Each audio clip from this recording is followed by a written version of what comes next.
Hey guys, how's it going? Welcome to my video. I just want to give you guys a quick tip if you guys have a crank no start issue.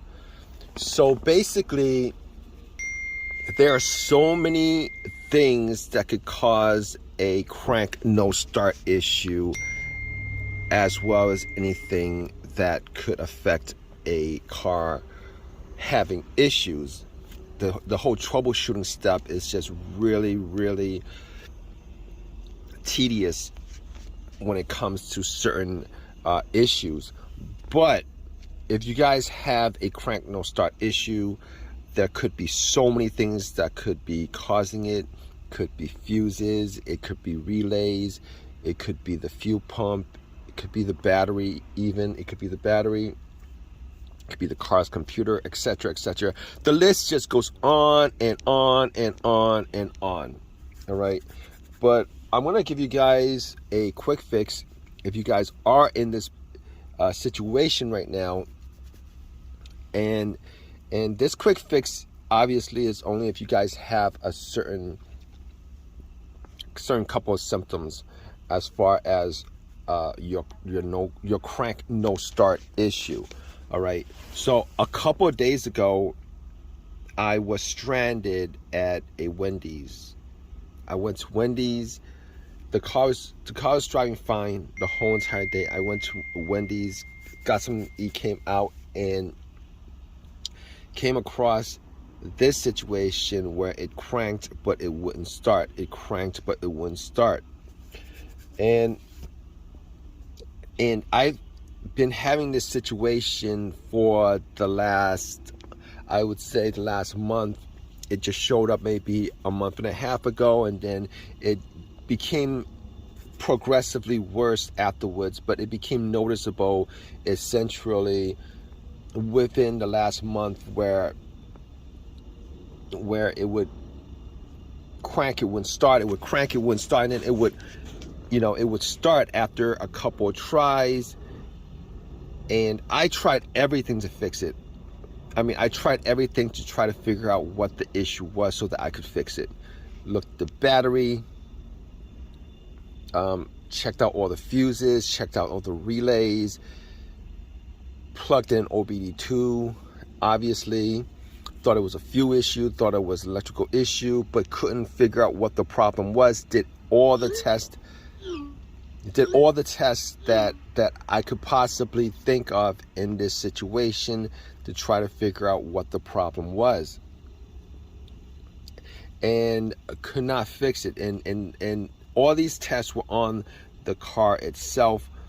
I thought maybe it was the fuel pump. It was a fuel issue because the battery was good. Tested out the battery was fine.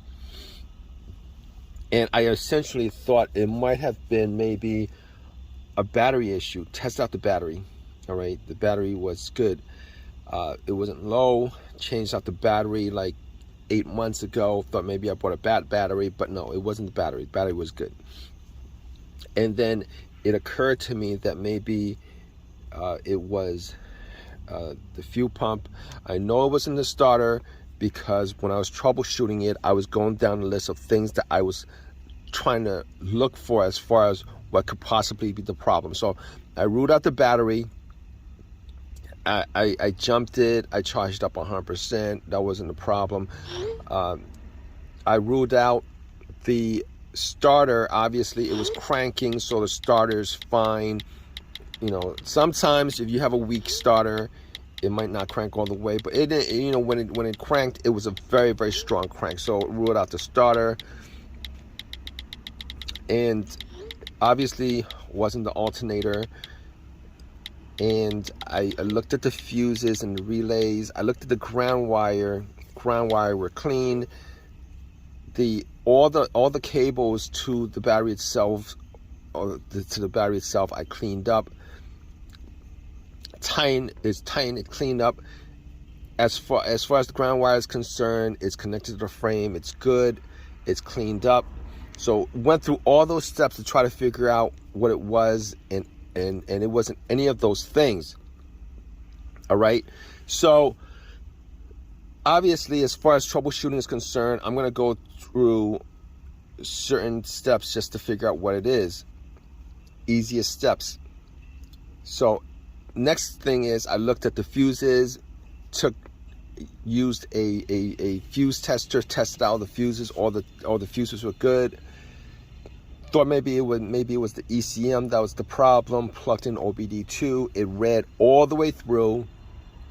I had this one issue before where I plugged in and the OBD2 and it read halfway. It was a crank no start issue. It read halfway and then it just hung there.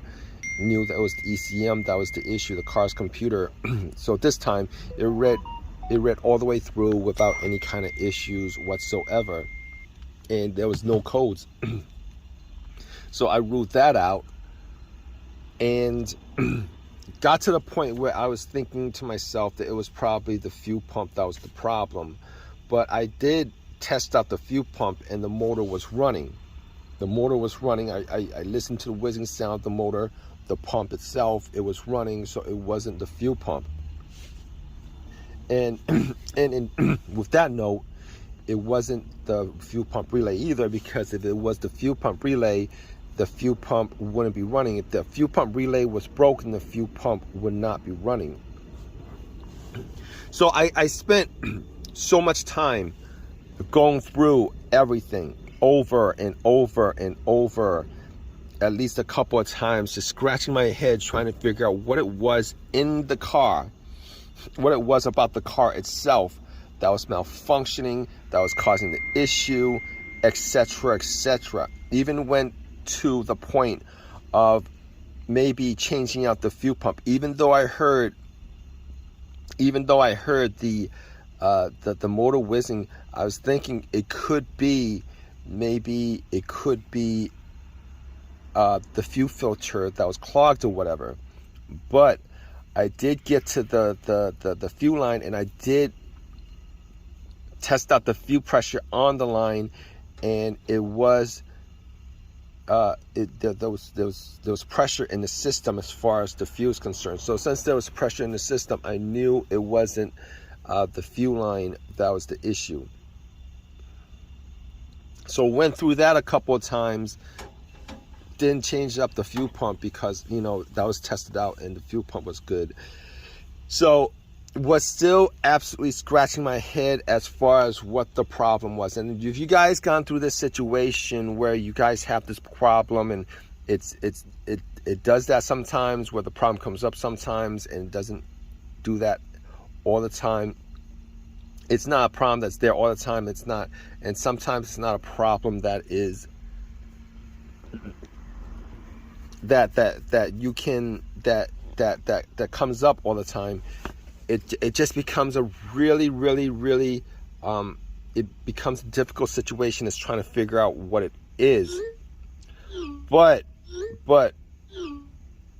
this situation was on and off. All right, but at the Wendy's, I parked it, went to get something, and then came out, and then I tried to start it over and over and over and over again. It would crank. It would crank over. It would crank. It would crank. It would crank. It would crank. But it would not start at all. It wouldn't start at all. I mean, it wouldn't turn over at all. It would crank. It wouldn't turn over at all. So, at that point, I was sitting in the car, and I was thinking about calling a tow truck. And it occurred to me, what if it was something as simple as my fob key? What if it was something as simple as my fob key remote, where it's so weak that it's not transmitting enough, not being able to transmit enough of a signal to the car's engine to start it? What if it was that problem that was causing my car not to start? And it occurred to me, like, I tested out everything. I tested out everything in the car, wasted that much time, spent that much energy testing everything out. But the one thing that I didn't check was either the fob key or the battery in the remote. And nobody, it could be the fob key itself, but nobody, as far as I know, have a second fob key on them or in the car. Most people don't even have a second fob key.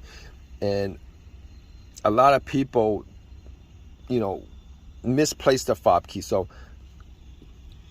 it could have been the fob key. It could have been the remote, the battery on the remote being really low.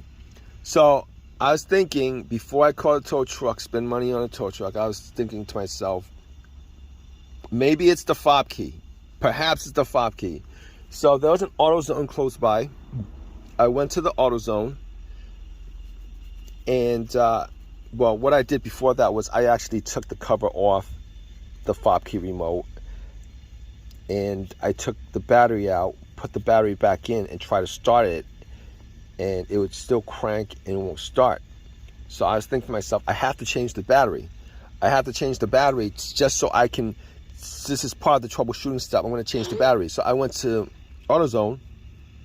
I got the battery for the key, popped it in, put the cover on, and then got back to my car, and I was crossing my fingers hoping that this would resolve the whole entire situation. Turn it on, and it did. You guys guess what's gonna happen, right? I turn it on, and then it turned on. It automatically turned on. It worked, and it ran, etc., etc. So absolutely amazed that I missed out on that most simplest troubleshooting step as far as troubleshooting this crank no start issue. And this is one of these situations where a lot of people miss that first step, which is the easiest step. If you took that step as far as changing out that fob key, and if you don't know when that battery was changed out, and then you changed out that, so if you don't know when that battery was changed out, definitely go and change out your fob key battery, because it's the simplest thing you can do as far as trying to figure out this situation. And the most,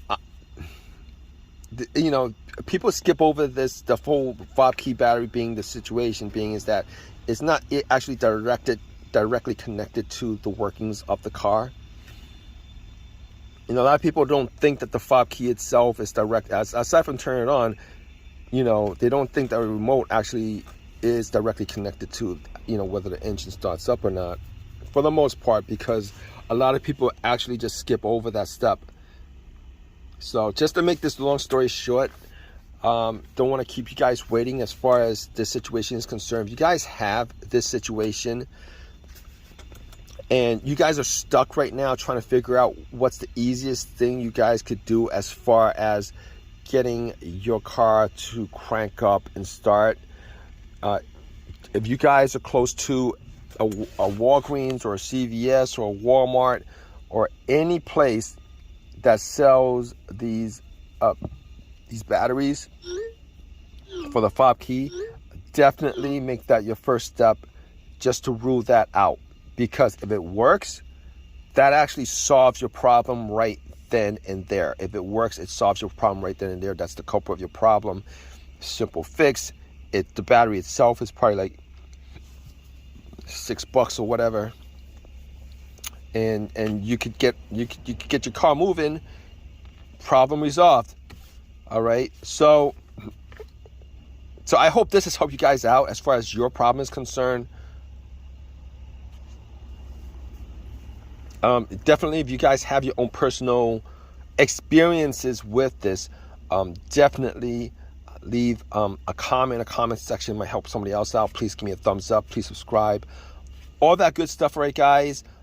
And hope the problem to your crank no start issue is as simple as that. All right, guys. So take care.